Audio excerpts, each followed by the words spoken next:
Hey, good morning, fellas. Monday. I think school starts today. I just finished my walk.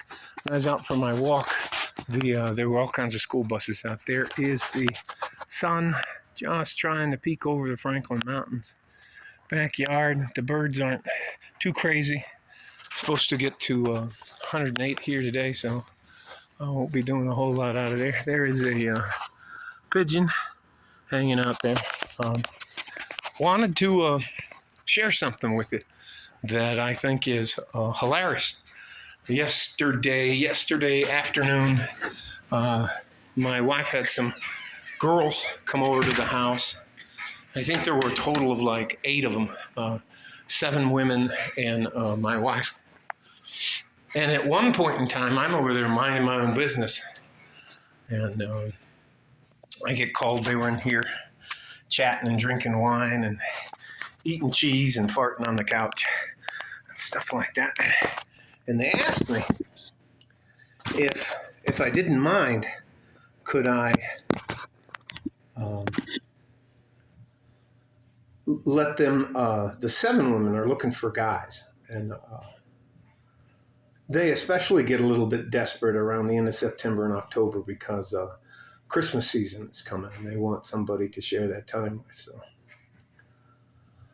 wanted to know if I had any friends I could recommend to them to go on dates and stuff like that. And I didn't really answer them. I said, I'll see what I can do. And all the time I'm sitting there and I'm looking at them, I'm thinking to them, these are all women who had a good average man standing right in front of them. In my opinion, they've already met, already knew about, never gave a chance or a shot to a good average man. And now that they're getting on up there and they got all these miles and extra baggage on them, they want somebody to settle down with. And guys just aren't interested in that anymore.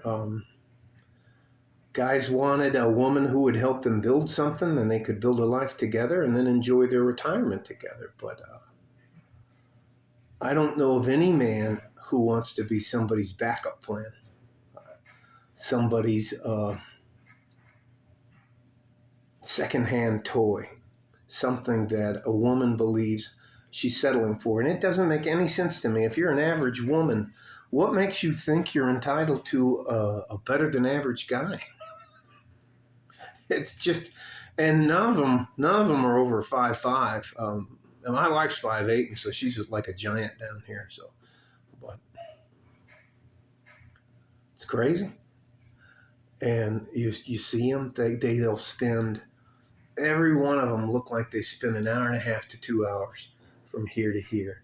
From here down, you know, I used to say, hey, dreamboat. You know, you're walking down the street and you say, hey, dreamboat.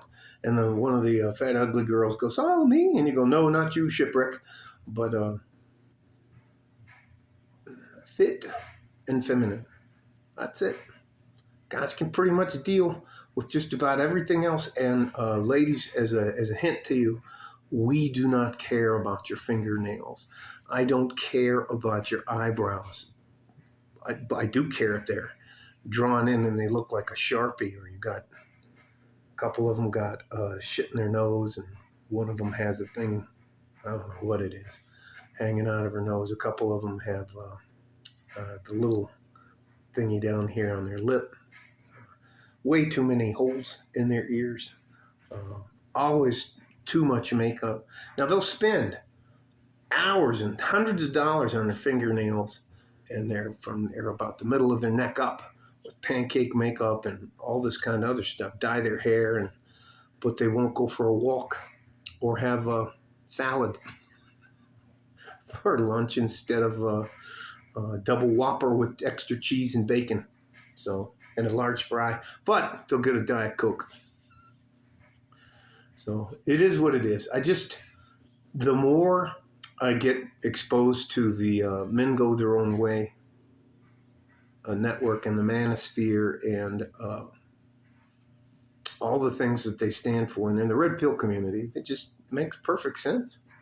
And you know what? What did they say? I think it's some statistics that by 2030, which is 7 years away, 6 years and some change away, that, what is it, 45% of the women will be single and childless.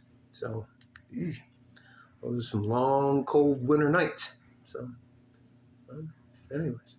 Or if you here's just a tiny example. A tiny example. We had a fox, and I didn't know that foxes could climb, not only climb trees, but can climb fences. We have a rock walls are big down here, and there was a fox in our backyard last night, and something was making noise out there, but we were both in bed, and it's like 10:30, 11 o'clock, and didn't make my wife get up, didn't turn the light on, just got up, picked up a small handgun, walked out back, noticed it was a fox, and left it alone. Just tried to shoo it away, but it didn't look that scary to me. But those are some of the things that